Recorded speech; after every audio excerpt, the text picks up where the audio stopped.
हर बात को सह जाना। तास्तितिक्षस्व भारत, जितना सहनशील होगा उतना बड़ा वो भक्त बनेगा। जब कोई इस मार्ग में चलता है तो उसके सामने इस बात की परीक्षा आती है, तुम कितना सह सकते हो। जब आपको बुरा लगना ही बंद हो जाएगा तो आपको भगवान परमानंद प्रदान करेंगे। जब तक बुरा लगता है तब तक साधन करो और उस बुराई को सह जाओ।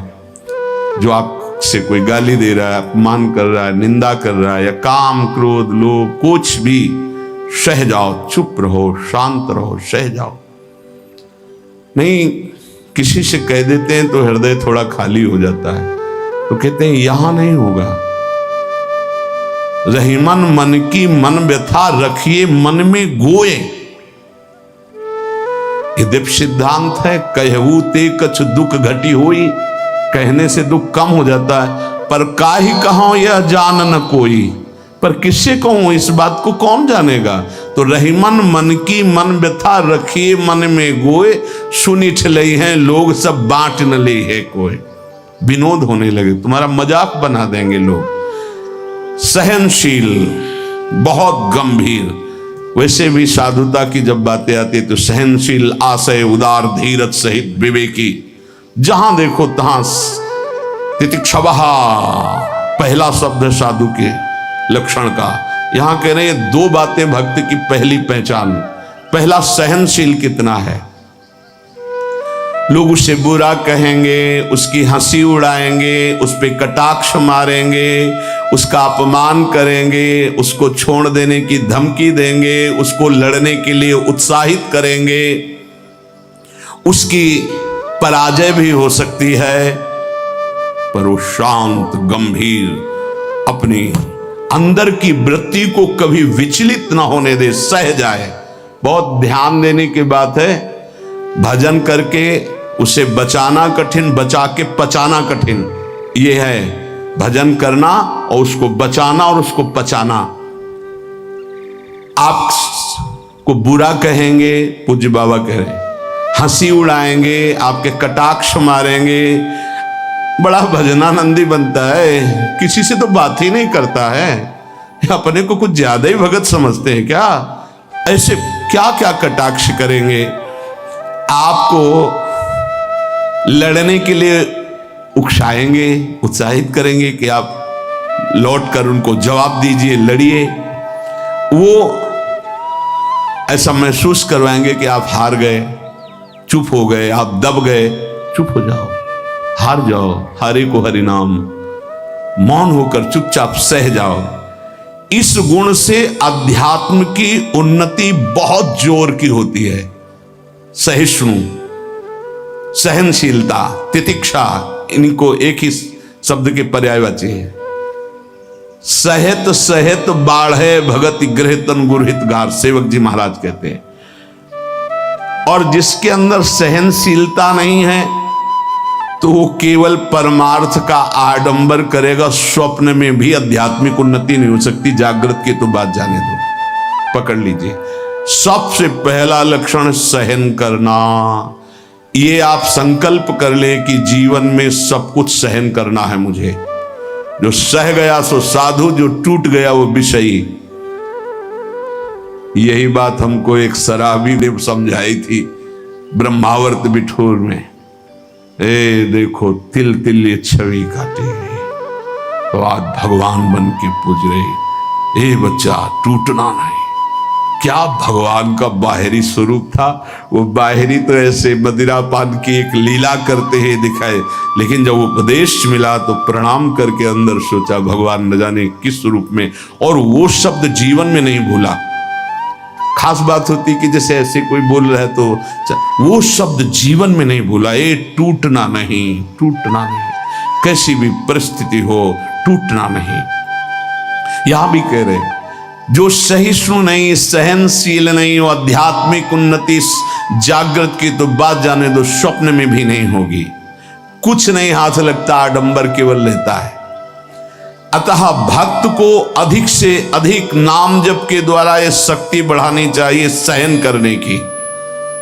कितना भी कुछ भी अंदर कोई विकार, मनोवेग, वाणी वेग, उदर वेग, जनेन्द्रीय वेग, कोई भी वेग, सब चुपचाप सह जाओ। ये मार्ग है सहन करने का, सहन करने का। भगवत प्राप्ति का जो मार्ग है वो सहन करने का मार्ग है। शांत, अपने मन की बात किसी से भी मत कहो, कहो तो केवल प्रभु से कहो, अगर कहना ही है, नहीं तो कहने की जरूरत नहीं, वो देख रहे, उन्हीं का विधान रचा हुआ है, उनसे क्या कहना। वो भोरी सखी का एक पद में है ना, दिल दे करके दिल की सुख दुख की बातें क्या कहना, जब दिल ही दे दिया तो क्या सुख दुख की बातें कहना। पहला तो ये हुआ सहिष्णु, सहनशीलता, और दूसरा नाम जप। ये दो से भक्त की पहचान, दो चीजें। निरंतर नाम जप हो रहा है कि नहीं, हर प्रकार के आक्रमण को आप सह रहे हैं कि नहीं, बस यही भक्ति की पहचान। और तो सब लक्षण आ ही जाते हैं। नाम में जितनी अधिक शक्ति है उतना कोई वर्णन ही नहीं कर सकता। इतनी अधिक अचिंत शक्ति नाम में है। नाम में जितना मन लगाओगे तो तुम्हारा मन निर्मल और तुम्हारा बल बढ़ता जाएगा और वो निर्बल होता जाएगा। दोनों बात समझ लो, मन निर्मल और निर्बल। निर्बल तुम्हारे अधीन। अभी क्या है, मन बलवान और हम उसके अधीन हैं, और मन मलिन तो हमको संसार में फंसा रहा है। नाम में जितना आपका भाव बनता जाएगा, श्रद्धा विश्वास बनता जाएगा, उतनी ही तुम नजदीक प्रभु के पहुंचते जाओगे। भजन करना कठिन, करके बचाना कठिन, पचाना एक सूत्र केवल, सब कुछ सहन करना है जीवन में। भूख प्यास गर्मी सर्दी मान अपमान निंदा स्तुति सब सहन करना, चुप शांत एकदम अंदर, और नाम जप। बस ये दो बहुत जोर की बात बाबा ने बताई कि सहनशीलता और नाम जप ये प्रधान दो गुण हैं जिससे भक्त की पहचान होती। तो हम अंदर अपने करें, दूसरों पे नहीं, अपने अंदर कितना नाम जप कर रहा, हम कितना सहनशील है। जब नई नई अवस्था में साधन में आए थे तो ये मनाते थे कि कोई अपमान करे, देखे कैसा लगेगा।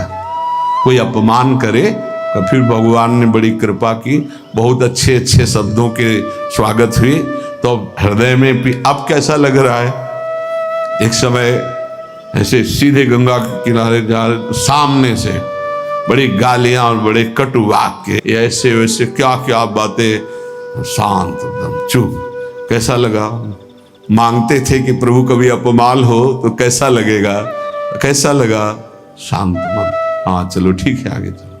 भगवान कृपा करके देते हैं। संत जन इसी से समझते कि हमारे ऊपर कितनी कृपा है। जब हमारा कोई अपमान करे हमें गुस्सा ना आवे, कोई विकार हमारे अंदर आवे, गलत चेष्टा ना हो, उसको सह गए, तब बड़ी कृपा श्री भगवान की हमारे ऊपर है। संसार का चिंतन तो सारी दुनिया करती है, यदि भक्त भी संसार का चिंतन है तो किस बात का भक्त है। अगर दो चीजें लानी, सहनशीलता और निरंतर भजन, तो ये 6 साधन हैं। ये 2 महान सद्गुण प्राप्ति के, भक्त के 2 महान सद्गुण, सहनशीलता और निरंतर नाम जप। अगर ये बात तुम्हें लानी है तो ये 6 साधन पूज्यपाद उड़िया बाबा जी महाराज बता रहे हैं। पहला, हल्का भोजन। पहला प्रहार भोजन पर किया है, और सच्ची बात है, और आप लोग भी अनुभव किए होंगे अगर भजन में चित्तवृत्ति लगाए हैं। पेट में वजन ज्यादा, भजन कम।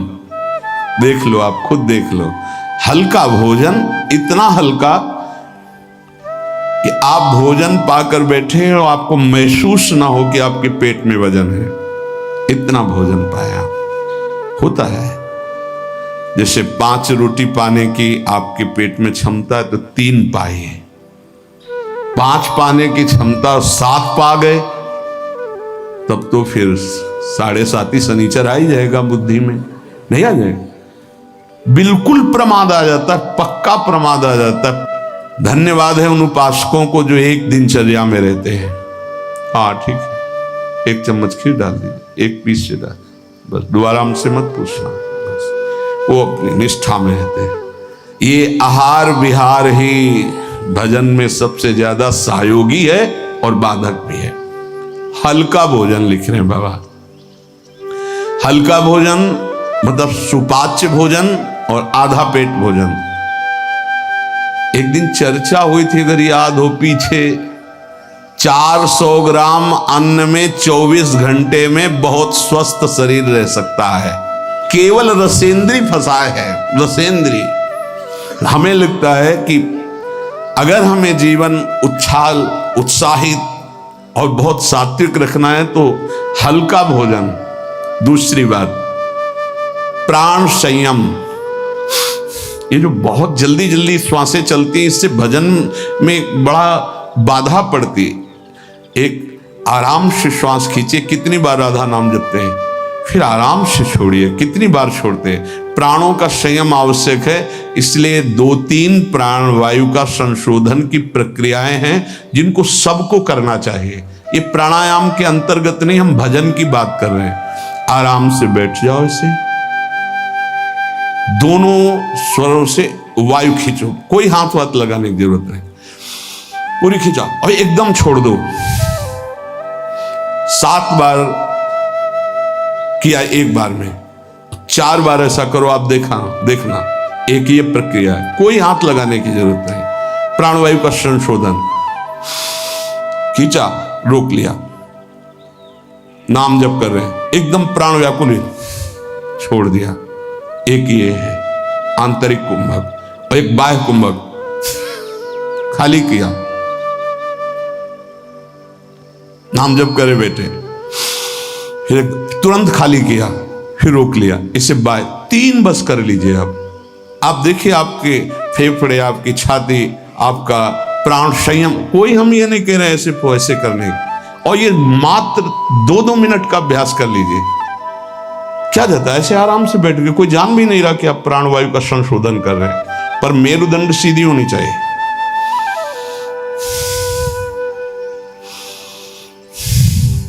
जितना अधिक खींच पाओ, अधिक छोड़ पाओ, 6 बार, 7 बार, 8 बार, बस, इससे ज्यादा नहीं। और ये 4 बार दिन में, एक बाह्य कुंभक, एक आंतरिक कुंभक, ये 5-5 बार कर ली। आप देख लीजिए आपका प्राणवायु कितना, जितना प्राणवायु पवित्र होगी उतनी सुंदर अन्न पाचन क्रिया होगी, और उतना ही आपके मस्तिष्क में एक गुदगुदाहट सी, ध्यान करने की इच्छा होगी। मंत्र जपोगे तो एक प्यारा लगेगा। अब जब प्राणवायु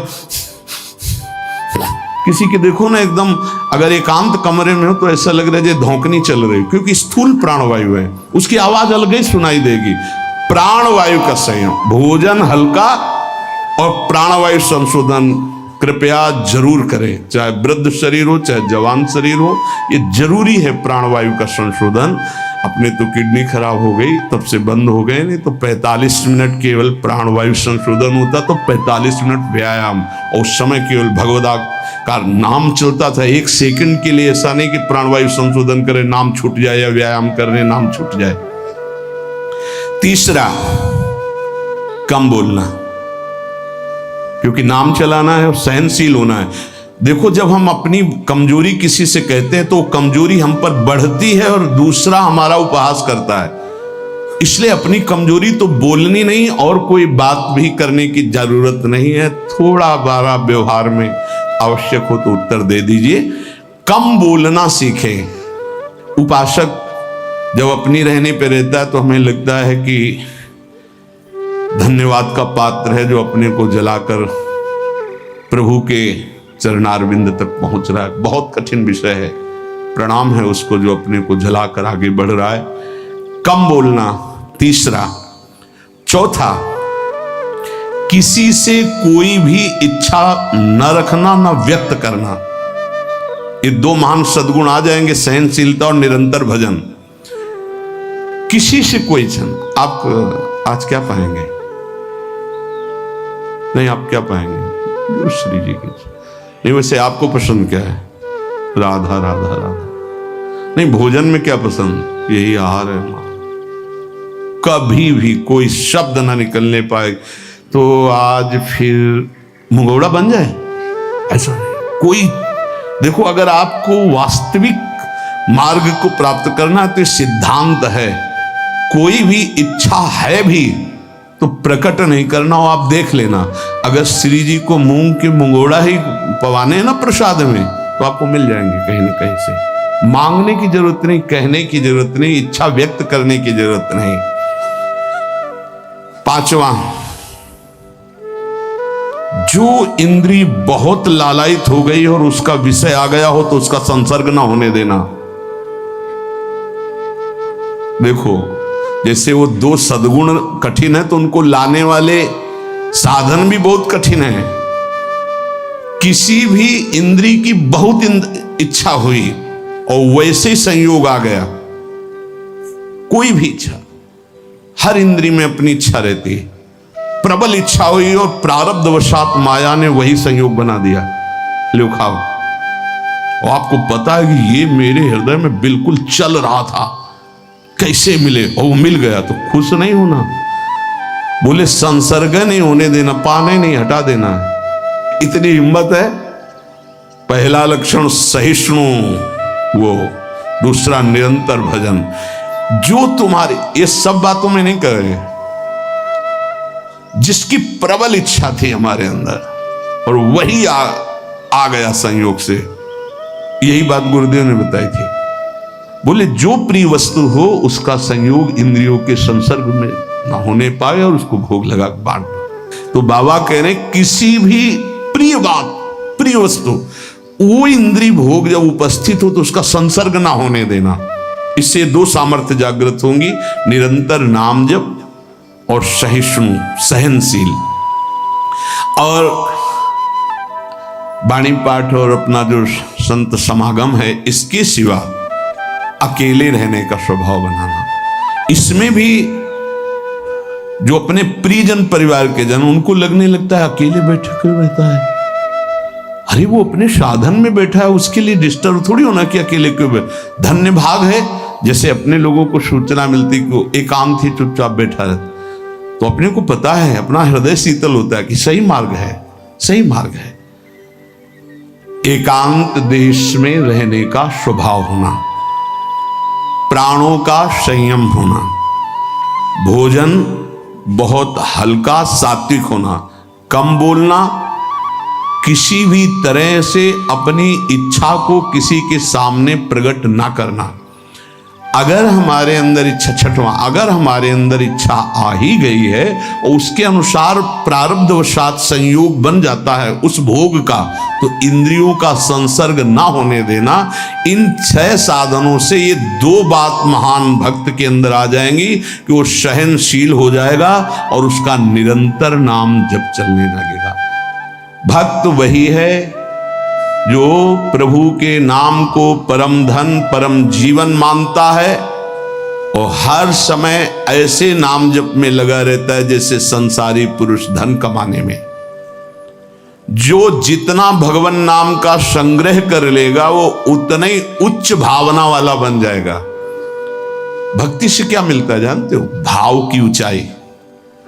बाजार में वस्तु का अगर भाव ना हो तो सड़ती रहती है, ऐसे ही भक्ति से भाव प्रकट होता है। भावहीन पुरुष सड़ता रहता है, नरकों में दुर्गति होती रहती है। अगर मनुष्य शरीर में भी है, वो विविध प्रकार की दुर्वासनाओं से सड़ता रहता है, जलता रहता है। और भक्त भावोत्सवेन भजताम रस कामधेनु, भाव में डूबा आनंद मगन रहता है। ये भाव कहां से आता है? जितना नाम रूपी धन एकत्रित करोगे उतना ही महंगा भाव आपके अंदर आ जाएगा। बोले ये तो प्रिया प्रीतम की लीला में डूबे रहते हैं, भाव कहां पहुंचा दिया? अभी कहां है? काम भाव, क्रोध भाव, लोभ भाव, अभी तुम्हारा भाव गिर गया। भाव उठाओ तो बोले कहां है? बोले प्रिया प्रीतम के भाव में। बोले ये कहां है? बोले काम भाव में, क्रोध भाव में, लोभ भाव में। भाव ही सब कुछ है। भगवान को पुकार करके साक्षात सामने प्रकट करने की सामर्थ्य भाव में ही है। भाव पूरित टेर ही करती मुझे लाचार है, भाव बिन सुनी पुकारे मैं कभी सुनता नहीं। बात ध्यान करो, भाव सारा। और ये भाव कहां से आता है? पूज्य उड़िया बाबा कह रहे, जो भक्त जितना अधिक नाम जप कर लेता है उतना ही बढ़िया भाव उसका बन जाता है। जो नाम कीर्तन पर विश्वास करता है कि नाम कीर्तन कर रहा हूं तो मेरे प्रभु यहीं बैठे सुन रहे हैं, भक्त का सदैव ऐसा भाव रहता है। मैं पद गायन कर रहा हूं, मेरी प्रिया लाल मुस्कुरा रहे हैं, वो सुन रहे हैं। बाणी श्री ध्रुवदास जी की सुन जोरी मुस्कात। अगर तुम्हें भाव नहीं आ रहा तो आचार्यों ने लिखा है कि जब 42 लीला गाई जाती है तो जोरी प्रिया प्रीतम परस्पर देखकर मुस्कुराते हैं और गायन और श्रवण करने वाले उपासकों पर कृपा करते हैं। जो सांसारिक पुस्तकों को, समाचार पत्र को और विलासिता भरी काम भरी बातों जिसमें लिखी हुई ऐसी पुस्तिकाओं को जो पढ़ते हैं वो कभी भक्त नहीं बन सकते। बाबा के समय मोबाइल नहीं चला था 60-70 वर्ष पहले, ये तो 35 वर्ष बहुत हुए होंगे, नहीं मोबाइल को भी लिख देते, क्योंकि उस समय पत्रिका ही गंदी बातों की लिखा पढ़ी वाली बातें पढ़ी। अब तो मोबाइल वाली बातें हैं। वो भक्त नहीं हो सकता जो गंदी बातें देखता है। नहीं, आपको तो अपनी वृत्ति पवित्र करनी, बचानी है। बहुत सावधानी की जरूरत है। एक छोटा सा बच्चा 13 वर्ष का एकांतिक में, बहुत सुलझा व्यक्तित्व, अवस्था 13 वर्ष की, व्यक्तित्व बहुत सुलझा। जब वो अपने संयम की बात तो हम कहा भाई मोबाइल तो नहीं रखते, उनका लैपटॉप रखते हैं। तो हम कहा उसमें भी वही गलती होती है क्या? क्योंकि कभी हमने तो बोले हाँ सर्च करके वैसे किया जा सकता है। तो उनका फिर तो गलती होने की संभावना है। बोले हो चुकी गलती, अब संभाल लो। छोटे छोटे बच्चों में गलती कराने की सामर्थ्य इस मोबाइल लैपटॉप में है। विश्वास कीजिए बहुत बढ़िया समय है, निकल चलो। ये माया फंसाने के लिए सब सूत्र फेंकेगी, आपको फंसना नहीं है। कोई सुख नहीं, केवल जलन, केवल अशांति, केवल समय नष्ट होना। भक्त वही है जिसको भगवान से भी अधिक संत महात्मा प्यारे लगे। सातों सम मुहिमें जग देखा, भगवान श्री राम कह रहे हैं सबरी जी के सामने, सातों सम मुहिमें जग देखा मोते अधिक संत। पूज्य बाबा कह रहे हैं भक्त वही जिसे संत भक्त महात्मा भगवान से भी बढ़कर प्यारे लगे। आज राम जी के प्यारे हमें मिल गए, आज श्याम जी के प्यारे में, आज प्रियाजू के प्यारे मिल गए। वैकुंठ प्रिय दर्शना दुर्लभो मानुषो देहो देहि नाम क्षण भंगु रहा तत्रापि दुर्लभम मन्येत वैकुंठ प्रिय दर्शनम। आहा, भगवान के प्यारों के दर्शन प्राप्त होना। भक्त वही है जिसकी जिह्वा हर समय नाम जप में लगी रहती है और बातों के लिए वो मूक हो गई है। नारायण हरि भजन में पांचों न सुहाग, जो सच्चाई से मार्ग में चल रहा उसको अच्छा ही नहीं लगता। विषय भोग, निद्रा, हंसी, जगत प्रीति, बहु बात नहीं अच्छा लगता। भक्त वही है जो अपने चित्त को सुरक्षित रखता है। लोग और सब बाहरी वस्तुओं को सुरक्षित रखने की चेष्टा करते हैं पर चित्त को गंदा कर देते हैं। गंदा चित्त, गलत चिंतन।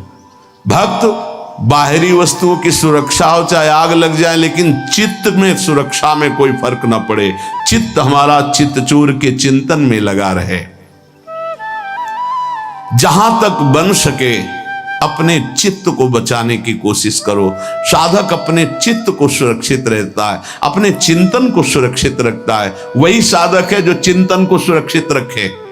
और कोई परवाह नहीं, सुरक्षा रहे या ना रहे, चित्त सुरक्षित है तो निरंतर चिंतन का प्रभाव भगवत साक्षात्कार करा देगा।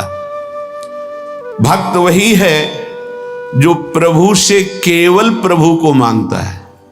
ध्यान दीजिए, भक्त वही है जो प्रभु से केवल प्रभु मांगता है कि आप चाहिए आप, हमें और कुछ नहीं चाहिए, बस आप मेरे हैं, मैं ऐसा मस्त रहूं, बस ये हमें चाहिए और कुछ नहीं। आप से आप चाहिए बस। आपसे आपकी माया का कुछ नहीं चाहिए, आप चाहिए। भक्त वही है जो भारी विपत्ति काल में किसी भी व्यक्ति का सहारा न लेकर इष्ट के भरोसे रहता है। ये बहुत कठिन बात है। जब आपके अंदर कोई समस्या जागृत होती, विपत्ति जागृत होती, तो आपका मन कहां जाता है? प्रियाजू पे, या किसी व्यक्ति, किसी सलाहकार मित्र, यार हम बहुत समस्या में हैं, बहुत हमारा मन अशांत है। नहीं, नहीं कहना। प्रभु की छवि लो और छाती से लगा के उनसे बात करो, हमारा चित्त बहुत अशांत है, प्यारे आप संभाल लो। या बाहरी कोई विपत्ति है तो आप बात करके देखो ना कभी, पर भाव नहीं है तो बताया नहीं। फिर वो भाव बिन सुनी पुकारे मैं कभी सुनता नहीं, इसीलिए नाम जप से भाव का जागरण होता है। भाव से यदि पुकारे तो हमने सेकंड में परिवर्तन होते हुए देखा। एक सेकंड में परिस्थिति का परिवर्तन, एक सेकंड में भारी से भारी समस्या का समाधान, जो ही प्रभु से प्रार्थना, उसका तत्काल परिणाम देखा है। एक मात्र भगवत चिंतन ही समस्त विपत्तियों के नाश का उपाय है। हरि स्मृति सर्व विपदि मोक्षणम। इसलिए कभी किसी से सहायता मत मांगो। अगर किसी और की सहायता मांगी तो द्रौपदी की तरह परेशान होना पड़ेगा। आखिरी में द्रौपदी जी ने ठीक जगह सहायता मांगी। हा गोविंद द्वारिका वासिन, तो यहां से वस्त्र हटा नहीं पाया 10,000 हाथियों का बल रखने वाला दुशासन। हम लोग बड़े कमजोर भक्त हैं। थोड़ी सी भी बात हो तो हम किसी का, अन्य का सहारा ले लेते हैं। माता पिता भाई बंधु रिश्ते नाते ठीक है ये, लेकिन सहारा सिर्फ इष्ट देव का। जरा इस शब्द पर देखिए, मेरी महारानी श्री राधा रानी, जाके बल में सबसों तोरी, लोक वेद कुल कानी। किया आपने, तोड़ा आपने। सबसों तोरी लोक वेद कुल कानी, तब असलियत में मेरी महारानी श्री राधा रानी। बाबा कह रहे हैं भक्त वही है जो भारी विपत्ति काल में किसी भी व्यक्ति की सहायता के लिए न देखे, केवल प्रभु की तरफ। अब वो क्या रूप रख करके आते हैं वो देखेंगे, लेकिन किसी अन्य आश्रय में ना आ जाए, नहीं तो हमारी भक्ति बाधित हो जाएगी। प्रहलाद जी ने किसी को पुकारा क्या? किसी भक्त के जीवन में देखो, किसी के पास गए क्या हाथ जोड़ के कि जमींदार या बादशाह या किसी कि आप हमारा सहयोग कर दो? नहीं, प्रभु देखेंगे। और वो ऐसे अंतिम समय तक कोई सहयोग नहीं कि अब अगला कदम जाएगा ये गिरेगा, और उसी कदम पे प्रभु ऐसे बस आखिरी दम तक वो देखते कि शायद कोई अंदर से पुकार पड़े किसी और को। जब देखा कि बस वो पकड़, आप निहाल हो गया, विपत्ति नहीं अब संपत्ति घेरेगी, अब कोई तुझे परेशानी नहीं, मेरी कृपा संपत्ति तेरे को सदैव दुलार करती रहेगी। पूज्य बाबा कह रहे हैं भगवान का सच्चा भक्त वही है जो भगवान से अधिक किसी को नहीं मानता। जड़ चेतन मनुष्य पशु पक्षी लोक लोकांतर मानता है तो सबको भगवत में मानता है, भगवान से बढ़कर किसी को नहीं मानता। फिर तुम किसी को अपना या पराया कैसे कह सकते हो? जब तुम श्री भगवान के हो तो तुम्हारा अपना कौन है? जब तुम श्री भगवान के हो, सम्य भगवान है, तो पराया कौन है? ये सूक्ष्मता समझिए। तुम भगवान के भक्त होकर किसी और को अपना कहते हो या किसी को पराया कहते हो, तो अभी सही भक्ति नहीं आई। ना कोई अपना और ना कोई पराया। कबीरा खड़ा बाजार में सबसे पूछे खैर, ना काहू सो दोस्ती और ना काहू सो बैर। ना कोई अपना और ना कोई पराया। यदि तुम किसी को बुरा कहते हो और किसी को भला कहते हो तो तुम्हारे अंदर भक्ति कहां है? राग द्वेष युक्त हृदय भक्ति वाला हृदय थोड़ी होता है। इसलिए इसको मिटाओ और मिटाकर समान भाव लाओ, ना कोई अपना ना कोई पराया। प्राणी मात्र में भक्त का राग द्वेष नहीं होता। भक्त भगवान के साक्षात विग्रह में दर्शन करता है। यदि धातु या पाषाण की भावना है तो अभी वो भक्त नहीं हुआ है, साक्षात मेरे प्रभु है। सर्वव्यापी ईश्वर तो ज्ञानी जन भी कहते हैं। भक्त की महानता है और सर्वव्यापता का भाव तो गौड़ रहे, मुख्य भाव रहे साक्षात विराजमान प्रभु है। भक्त का भाव समिट जाता है, सर्वव्यापी भाव होने के बाद वो समिट जाता है। ये दो गुण